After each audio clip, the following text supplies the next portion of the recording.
Hey guys, it's Mike coming back with another Johnny Bench and Hank Greenberg PC update video. Hope everybody's doing great. Really enjoyed watching the Nationals recap videos I've seen on here. Some amazing stuff. Wish I could have been there again this year. Lord willing, I'll be in Chicago next year to see everybody and just to hang out. The cards are nice, but I just love hearing the stories and the interactions and the people getting caught up with each other. That to me is what makes it fun. But did miss not going this year. I've got a mail day from Michael Ivey. Not for sure what that is. He sent me a package before. Had some neat stuff in it, so we'll take a look at that at the end. Got a lot of nice stuff in since the last time I did a video, so we better jump in here. I'll start with the bench stuff. Let's see here. From, I think this is tribute this year, the MVP acetate cards, numbered to 50. Very cool.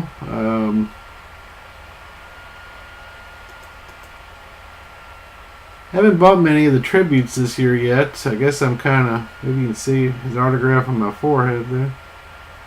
But very nice. I've been kind of taking my time with tribute. I've only got a couple things in so far. I'll go ahead and show the other one. The other one's real nice. This is a booklet. Bench and Buster Posey. For the books this year, they did like a 1 of 1, a number to 5, and a number to 25. The one I've got is the number to 5, being he is a Cincinnati Red. I like the red number to 5 version. And it does have Posey on there, so you have to fight a little bit harder to get these. There's a bunch of Posey collectors out there, but that's a beautiful book. Beautiful autographs by both of them, numbered 4 or 5. So that's the second tribute card I've got. I haven't bought any more, so I'll be working on those as the prices drop down some. Let's see here.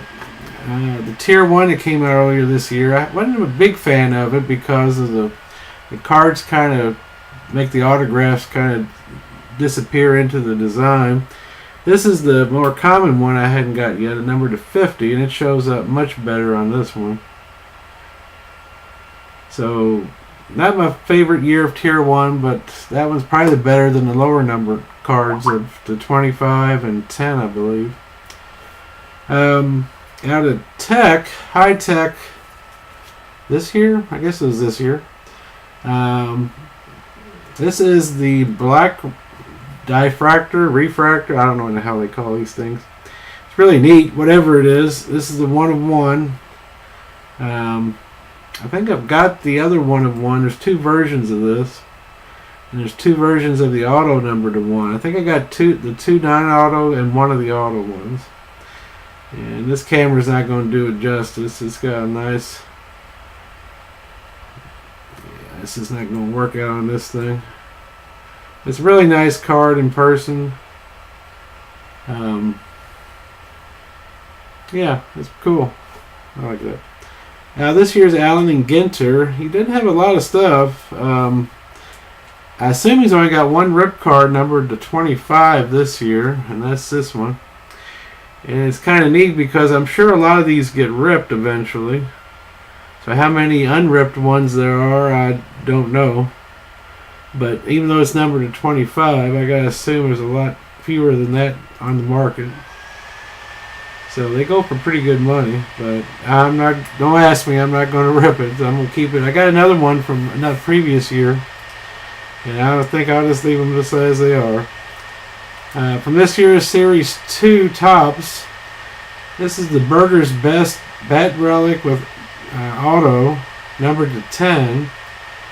And these are really cool. You don't see them. I've only seen 2 of them so far, just because I guess Series 2, there's just so many boxes made of this stuff. People putting together sets and stuff. These cards, even though they're numbered to 10, they're probably out of the more high-end products. It's hard to find something numbered to 5 or less.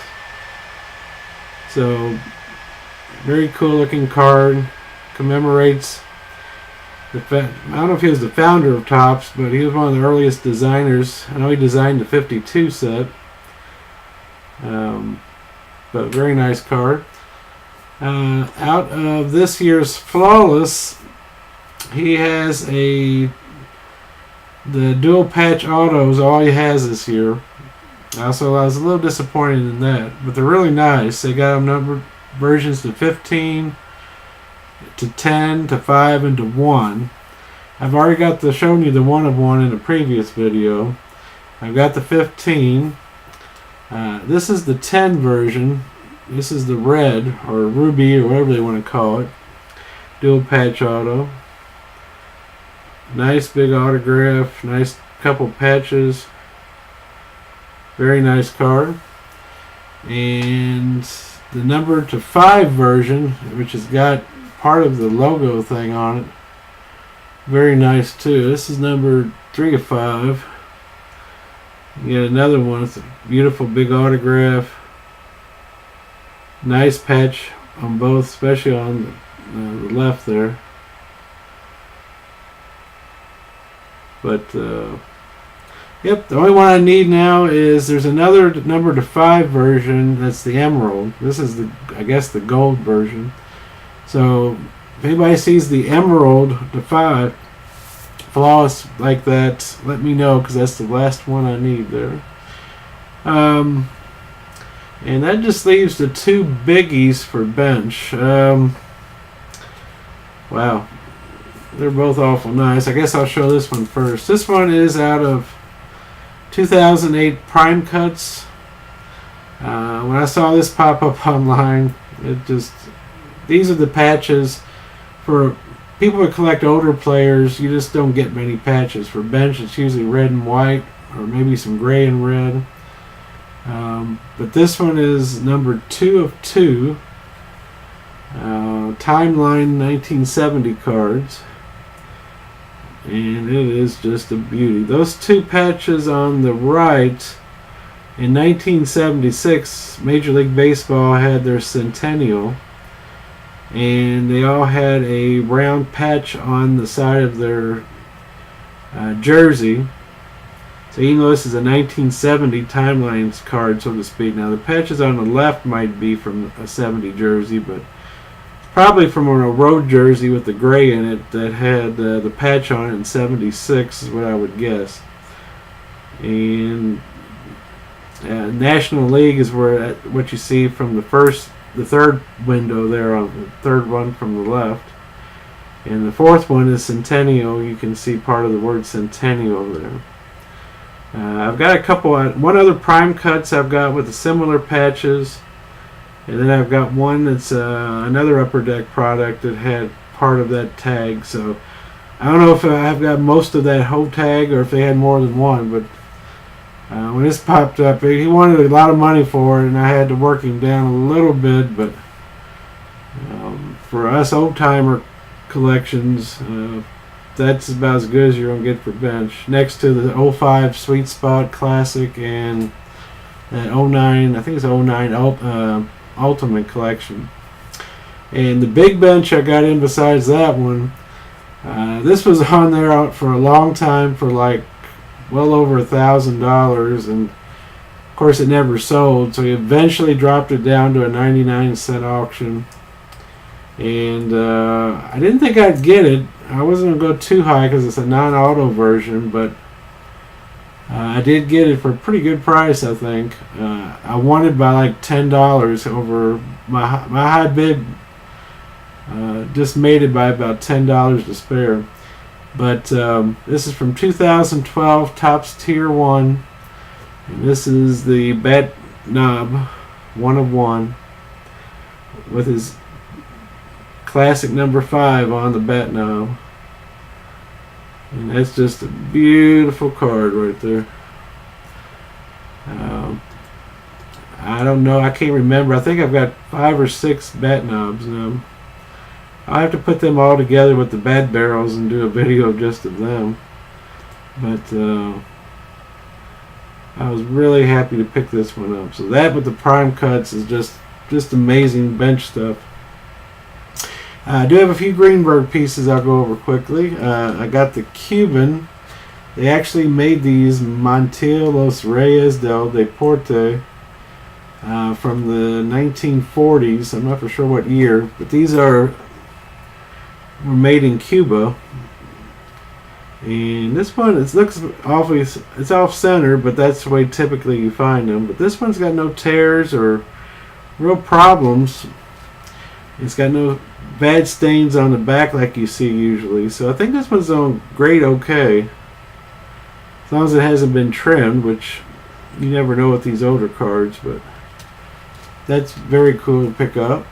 I got this just recently. This is a, oh wow, I think 1936. Brian's gonna kill me if I don't remember this, but this is, there's 4 versions of this card. This is the borderless version. There's 3 with a white border.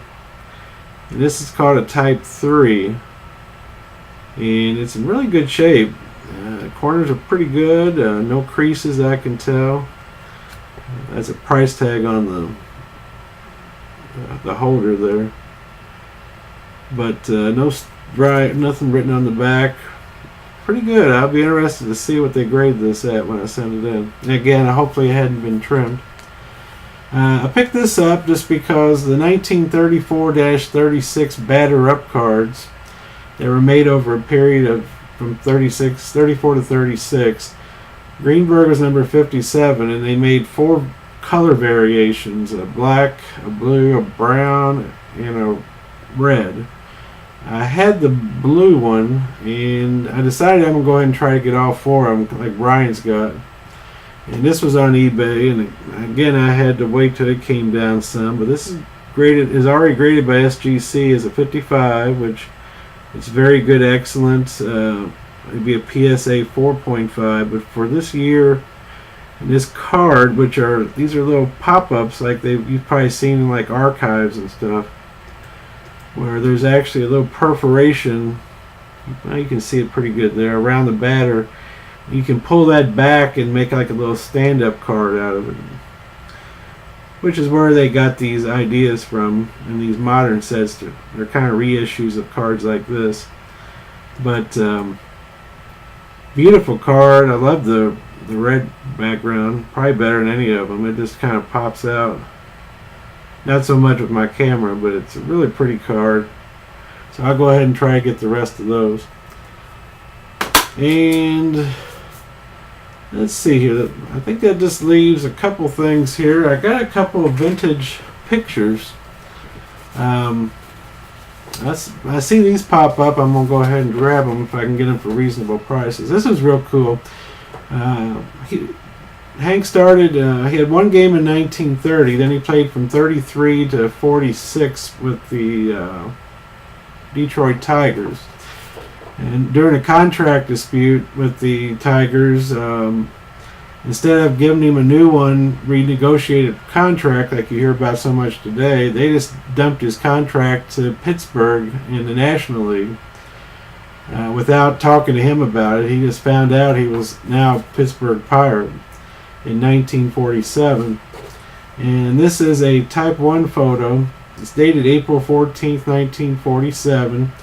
By photographer Ed Smith at Wrigley Field, and it says Hank Greenberg wears Pirates uniform as he makes his debut in the National League.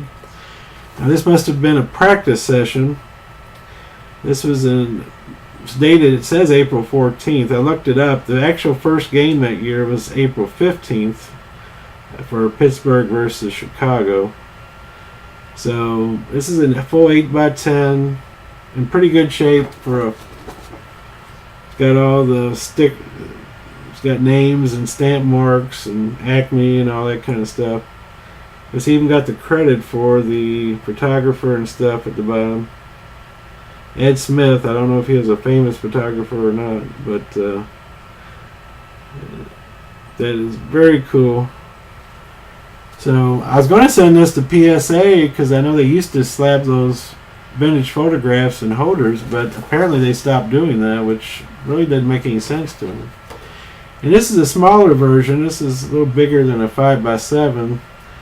This is neat just for a historical fact. It's a picture of Hank getting thrown out at the plate in the 1934 World Series. This is Game 2 against Chicago.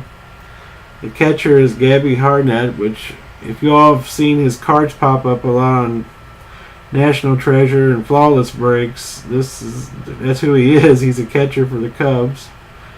And that's Hank sliding into home trying to beat out a throw, and he was tagged out. And it actually ended his season because he broke his wrist on this play. So this one's got all the information on the back too. Stamped October 8th, 1935. It was significant because this was Game 2, and they went on to lose this World Series, probably because Hank was out from the rest of Game 2 all the way to through Game 7. And I like the picture just because it is Hank, but it is a big play in his career as far as it might have cost him a World Series. So that's really neat. So if I find more Hank pictures like that, I'm going to buy them. Maybe they'll go back to grading them. Maybe SGC will eventually. Who knows? But for you vintage guys out there, I love that kind of stuff. So we'll go. If I can get some more, I sure will. I'll keep making those national recap videos. I want to see those. I wish I could have been there next year in Chicago. I certainly hope so.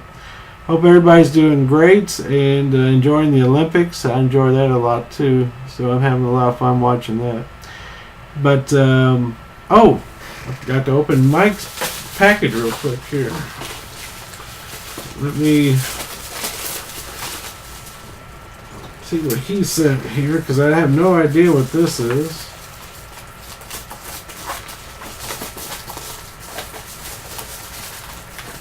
I know this is a long video, so I'll get this done as quick as I can here. Well, all kinds of stuff in here. Let's see here. Hello, Michael. I hope you enjoy these programs I sent you. I know that you are a Vikings fan, so I picked up a game program from the game they played in London a few years back, and also a ticket stub from that game. Sincerely, Mike Ivey. Well, Michael, I really appreciate that. That's awesome. Let's see what we got here. We got some cards, some cards, as I've heard Stoddy and Ben say. A record breaker. 83 All-Star, the Super Veteran from Opeachy, and this is the Burger's Best card. It came out in Top Series 1, I believe, of this year. And it's hard to believe I haven't bothered to pick that up yet, so it's a reissue of his 69 card, and these two. So Michael, thank you very much. That's awesome. Yeah, you got me one I actually needed too. So that's even, for being a Reds guy, it's hard. There's some more in here. I should have sent these another pack like this, Mike. 76 team card. And the 1980 regular issue in really nice shape. And a Tom Seaver Johnny Bench card out of Fleer, which is very nice. Dynamic Duo. And we've got a 75 yearbook magazine for the Reds, which I don't think I have that either. So I enjoy flipping through that. And here is a program from Wembley Stadium, 29 September 2013, the Steelers versus the Vikings. If I remember correctly, I think the Vikings lost that game, but that'd be fun to flip through too. Oh, that's cool. And there is the ticket stuff. Oh my goodness, is that right? Here's the ticket stub. If you look at the bottom, I'll get my bearings here. Is that right? a ticket, row 1, seat 20, price $329. Or is that 329